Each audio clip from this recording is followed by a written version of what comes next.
দেখো এই কদিন ধরেছে একটু বাইরে বেরোবো ভাবছি, কিন্তু এতটাই পরিমাণ বৃষ্টি হচ্ছে সে বাইরে বেরোনো তো নামই নেওয়া যাচ্ছে না। তো আজকে ভাবছি যাই হোক ঝড় হোক বৃষ্টি হোক আজকে কিন্তু আমরা একটু বাইরে যাবোই যাবো। তো সেই কথা মতো একদম কাজ তো গুছিয়ে গেছে, রেডি হয়ে নিয়েছে। আর এদিকে তো দেখতে পাচ্ছ বোনরা সবাই চলে এসেছে। আর ঠিক যখনই বাইরে বেরিয়েছি তখনই দেখছি এরকম ছিপছিপ করে বৃষ্টি পড়া শুরু হয়ে গেছে। কি আর করা যাবে, এর মধ্যেতেই যেতে হবে। তারপর তো ওখান থেকে অনেক খোঁজাখুঁজি পরে অবশেষে একটা টোটো পেয়ে আমরা কিন্তু অবশেষে এসে পড়েছি এরকম শপিং মলে। আর শপিং মলে এসে দেখো কত জিনিস চারপাশে ঝুলছে, কিন্তু তার মধ্যে থেকে কিছু জিনিস আমাদের পছন্দ মতো নিয়ে নিলাম।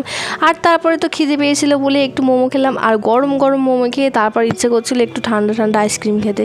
তো এখানে চলে এলাম, আর এখানে পছন্দ মতো আমার যে আইসক্রিমটা ভালো লাগে আমি কিন্তু সেটাই নিয়ে নিয়েছি। তারপর তো ফেরত দেওয়া টাকাটা যেটা একদম মিস করলে চলবে না, তো সেটাই নিয়ে নিলাম। তারপর তো এই ঠান্ডার মধ্যে আমি আর বোন জমিয়ে আইসক্রিমটাকে এনজয় করলাম। তারপর তো বাড়ি আসার উদ্দেশ্যে এরকম নৌকায় উঠে পড়েছি। আর নৌকায় উঠে ভিডিও করছি বলে দেখো পিছন দিক থেকে একটা কাকু কখন থেকে এরকম উঁকি মারছে। কি আর করা যাবে, চলো আজকে ভিডিওটা কিন্তু এই পর্যন্তই ছিল।